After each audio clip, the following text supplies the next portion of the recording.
La recuperación de la economía argentina, tras la gran crisis vivida en el año 30, comienza a sentirse a partir de 1933. Muchos trabajadores llegan del campo a la ciudad, atraídos por la demanda de empleo provocada por la aparición de nuevas industrias y por la carencia de mano de obra debido al abrupto corte en la llegada de nuevos inmigrantes. Los sindicatos más poderosos siguen siendo el de transporte y el de servicios públicos. Los obreros industriales generan nuevos espacios sindicales. Aunque el sindicato de la construcción, actividad en pleno auge, es uno de los que más trabajadores congrega.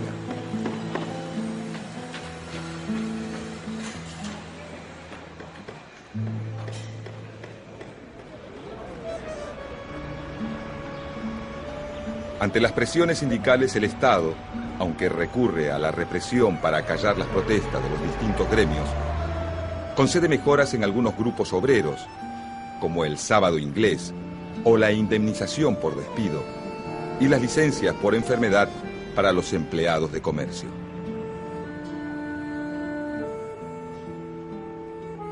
Durante la presidencia de Agustín P. Justo, muchos de los nuevos dirigentes sindicales creen que el Estado es un interlocutor válido para acceder a mejores salarios y condiciones de trabajo, pero intentan mantener una posición apartidaria, postura dominante en buena parte del movimiento obrero.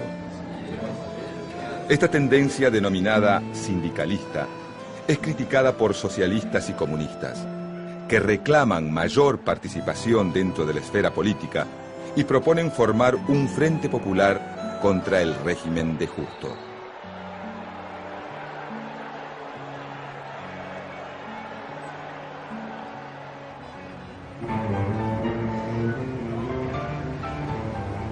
En elecciones fraudulentas se impone la fórmula Roberto Ortiz-Ramón Castillo, que asume la presidencia en febrero de 1938. Luego de 2 años de licencia por enfermedad, en 1942, el presidente Ortiz renuncia a su cargo. Castillo, su vicepresidente, que hasta entonces estaba a cargo del poder, asume como presidente el 27 de junio de ese año. Al asumir el cargo no duda en reinstalar el viejo sistema de elecciones fraudulentas. Por entonces, mientras crece el descrédito de los partidos y del sistema político, el Estado se va tornando cada vez más poderoso. El gobierno negocia con sindicatos, empresarios, fuerzas armadas, iglesia y asociaciones civiles. Mientras tanto, la Segunda Guerra Mundial, que se ha iniciado en 1939, llega a su punto cúlmine.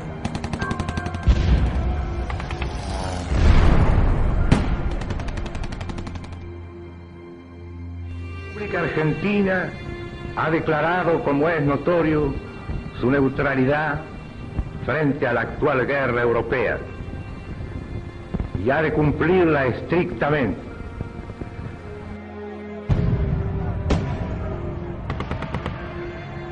La Argentina mantiene su neutralidad, pero el avance de los alemanes sobre Europa significa para el país la pérdida progresiva de mercados.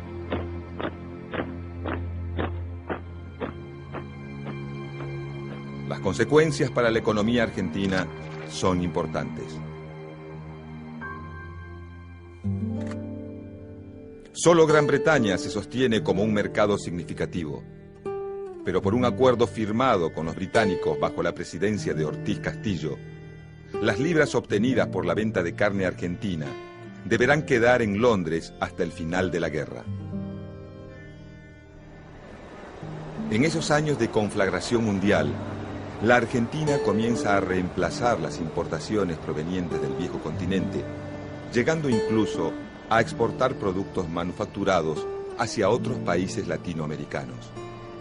El progreso de la industria nacional es evidente. Pero todos se preguntan qué ocurrirá cuando la guerra llegue a su fin. Los industriales saben que su situación excepcional se debe al conflicto mundial y que cuando termine la guerra necesitarán de la protección estatal.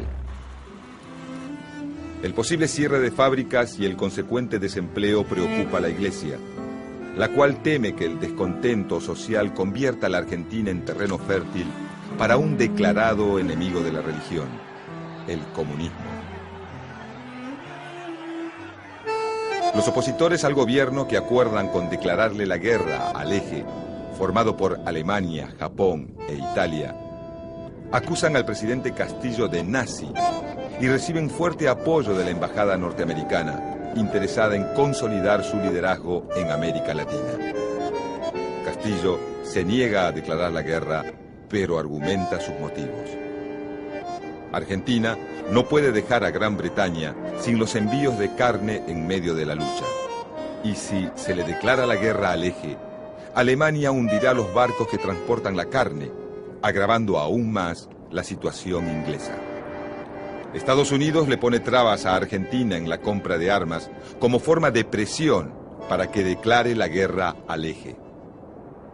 Acorralado por la oposición, encabezada por la UCR, el Partido Socialista y el Partido Demócrata Progresista, Castillo se apoya en el ejército, colocándolo como un actor político fundamental en el juego del poder. Castillo crea el Instituto Geográfico Militar y fabricaciones militares, conformando así a algunos nacionalistas del ejército que creen en el desarrollo industrial del país como posibilidad para autoabastecerse de armamentos. Esos nacionalistas son partidarios de una fuerte intervención estatal, capaz de representar una voluntad nacional y de imponer orden ante los cada vez más fuertes frentes populares y sindicatos combativos.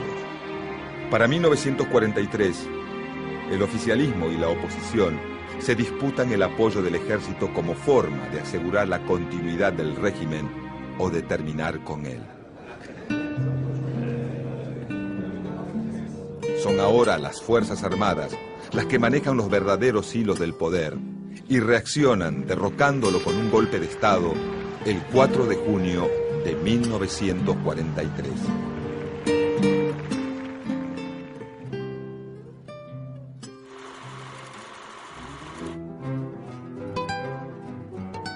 Tras el derrocamiento de Castillo, el general Arturo Rawson asume la presidencia, pero en 48 horas pierde el apoyo del ejército y renuncia.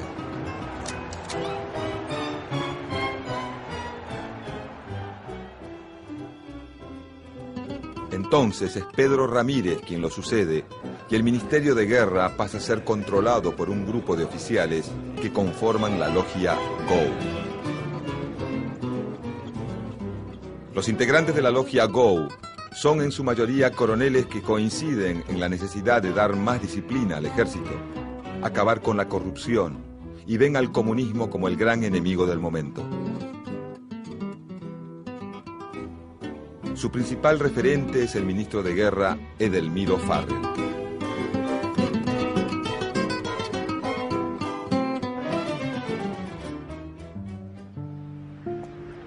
Para evitar posibles protestas sociales contra el nuevo gobierno de facto, los militares toman medidas. Intervienen la CGT, disuelven el grupo político Acción Argentina, que denuncia la acción de los nazis en el país. Proscriben el comunismo,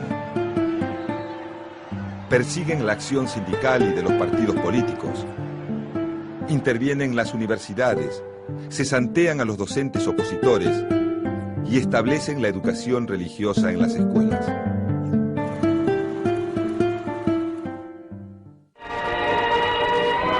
Argentina no puede ni debe penetrar el comunismo. Toda medida de represión siempre justificada frente a los intentos disolventes de los principios de religión, de familia y de patria en la fraternal y progresista sociedad argentina. El argumento principal de las Fuerzas Armadas es el de evitar la instalación de un régimen comunista en la Argentina, y para ello cuentan con la colaboración de los viejos nacionalistas del expresidente Uriburu. La oposición que antes acusaba a Castillo de nazi, ahora compara al gobierno militar con el régimen nacional socialista. Pero Estados Unidos continúa con sus presiones y actúa sobre el gobierno de Ramírez para que le declare la guerra al eje. En 1944, Argentina, aunque no declara la guerra, sabiendo que el fin del conflicto está próximo, cede y rompe relaciones con los países que conforman este grupo. Ante esta situación, el GO impulsa el reemplazo de Ramírez, que al haber cedido a las presiones de Estados Unidos, ya no es considerado confiable, y logra que se nombre a Farrell presidente. El coronel Juan Domingo Perón es nombrado ministro de Guerra, vicepresidente y además accederá a un cargo que le resultará estratégico. Será secretario de Trabajo. Desde ese cargo se destacará por la novedosa forma de hacer política basada en un trato personalizado con los dirigentes obreros, circunstancia que lo favorece y lo va transformando en el hombre fuerte del gobierno. Es así como construye su base de poder, buscando apoyo fundamentalmente en dos sectores: los trabajadores y los militares. Establece el control del ejército durante su paso por el Ministerio de Guerra, afianza su poder desde la vicepresidencia y tiende los lazos con los trabajadores y sus representantes desde la Secretaría de Trabajo. Perón convoca a todas las fuerzas sindicales, con excepción de las comunistas, y las impulsa a organizarse y a presentar sus demandas. Supervisa personalmente contratos colectivos de trabajo y establece las vacaciones pagas, el régimen de jubilaciones, de accidente de trabajo y el estatuto del peón. El accionar de Perón provoca un gran crecimiento de su popularidad entre los trabajadores. Perón asegura que este acercamiento evitará la penetración del comunismo dentro de la clase obrera. Y empieza a aparecer en sus discursos una idea que luego será uno de los pilares de su doctrina política: la justicia social. Pero las medidas y leyes que Perón va obteniendo a favor de la clase trabajadora distancian al gobierno de Farrell de importantes sectores del empresariado nacional.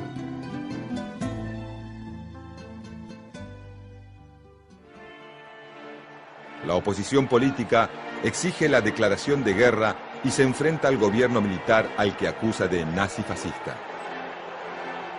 Finalmente, cuando el conflicto bélico está prácticamente definido y para tranquilizar a la oposición, Farrell cede y le declara la guerra al eje. Ganando espacio en el mapa político, los partidos opositores al gobierno se alían en la Unión Democrática, donde convergen radicales, demoprogresistas, socialistas, comunistas y conservadores.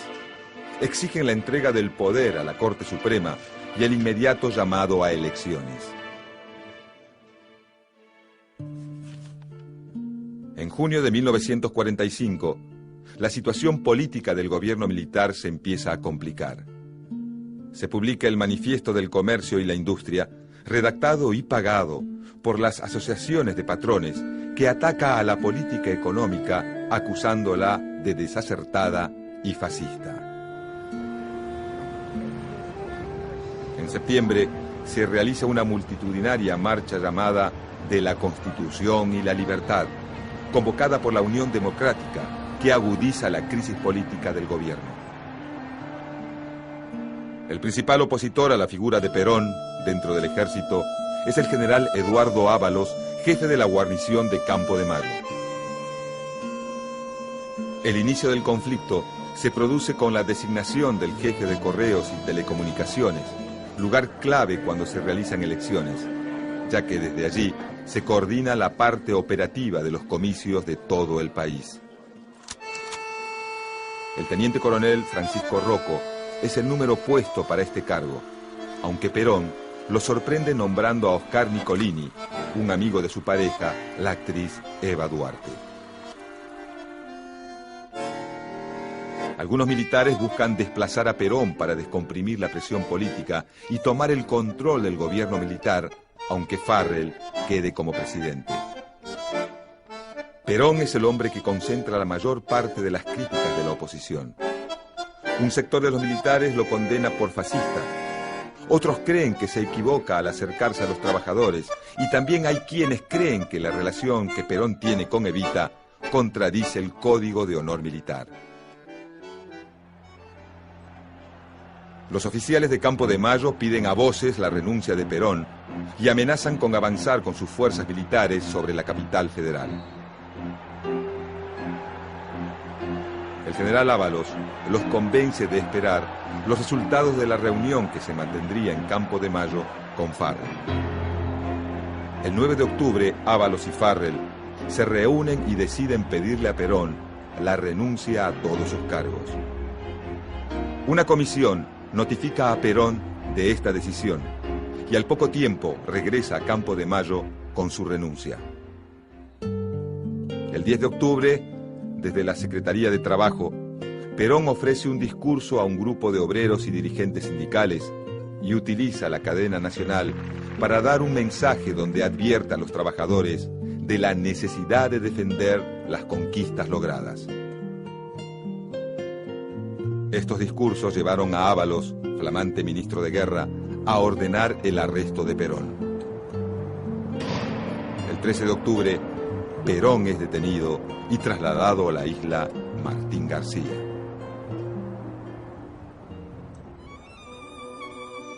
Mientras se encuentra privado de su libertad, Juan Domingo Perón le escribe una carta a su amada, la actriz Eva Duarte. En un documento íntimo que quedará para siempre en la memoria de los argentinos, le dice que la quiere. Le avisa que ha pedido el retiro de la fuerza y que apenas recobre su libertad se casarán y se irán a vivir tranquilos a algún lugar de Chubut. Se queja de que tanto Ábalos como Farrell lo han traicionado y le dice que le pase una nota a Domingo Mercante para que inicie acciones legales. También le pide que se quede tranquila. Viejita de mi alma, tengo tus retratitos en mis pies y los miro todo el día con lágrimas en los ojos. Que no te vaya a pasar nada, porque entonces habrá terminado mi vida. Cuídate mucho y no te preocupes por mí, pero quiéreme mucho, que hoy lo necesito más que nunca. El mal de este tiempo, y especialmente de este país, son los brutos, y tú sabes que es peor un bruto que un malo. La carta está fechada 3 días antes del histórico día, el 14 de octubre de 1945. El 16 de octubre se reúne la Central General de Trabajadores, CGT, para tomar posición frente a la crisis política desatada. Exigiendo que se mantengan las conquistas sociales obtenidas en los últimos años, deciden llamar a una huelga general para el día 18. Pero nada dicen sobre la detención de Perón. Sin embargo, hay otra voz que el 17 de octubre está dispuesta a hacerse escuchar. Tanto en Buenos Aires como en Tucumán, Córdoba y Salta, los obreros se aglutinan en las puertas de sus trabajos. Son muchos los que preguntan por Perón. En algunos barrios porteños y del cono urbano, donde abundan las fábricas, comienzan las movilizaciones que claman por su nuevo líder. Juan Domingo Perón es trasladado desde la isla Martín García, en donde se encuentra preso, hacia el hospital militar. Aunque lo visitan políticos, funcionarios, militares y hasta una delegación obrera. Nadie puede asegurar si está internado, detenido o en libertad. En las calles, la muchedumbre cada vez más numerosa está decidida a llegar a Plaza de Mayo. En su mayoría son obreros, hombres y mujeres de todo el país. La policía, desbordada, no puede detener a los millares de hombres y mujeres decididos a recuperar el poder. En la Casa de Gobierno, el presidente Farrell y el ministro de Guerra Ábalos reciben los continuos informes de la policía que dan cuenta del avance de los acontecimientos y las presiones de algunos generales que exigen reprimir con el ejército a los manifestantes. Domingo Mercante, colaborador de Perón, llega a la Casa de Gobierno con una orden: dejar que se junte la mayor cantidad de gente. El ministro de Guerra Ábalos le ordena como su superior hablarle a la multitud para lograr la desconcentración. Ante el intento vano de Mercante de dar un discurso, es el mismo Ábalos quien sale al balcón para convencer a la multitud. La silbatina y el griterío son ensordecedores. Para las 5 de la tarde, el calor en la plaza es agobiante. Salvo el diario La Época, cuyo director, Eduardo Colom, apoyaba a Perón, ninguna publicación de la tarde le da importancia a los sucesos. La espontánea consigna popular de concentrarse en Plaza de Mayo es un hecho sin precedentes.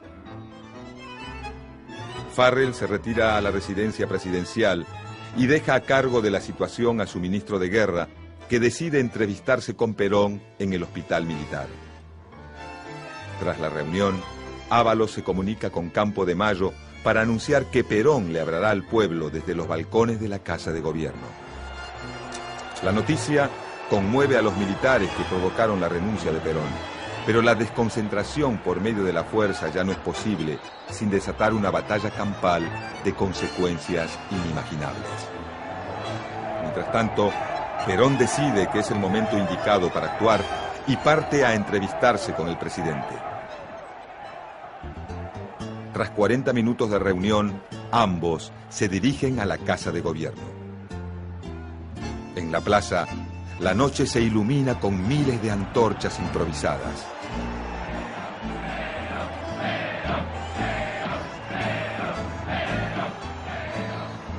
A las 23:10, Perón sale al balcón. La multitud lo proclama como su nuevo líder.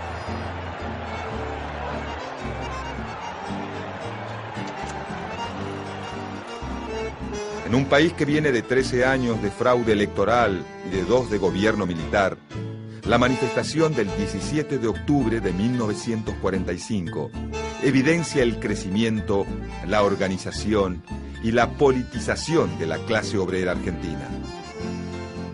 Los trabajadores y Perón forjan un pacto indestructible.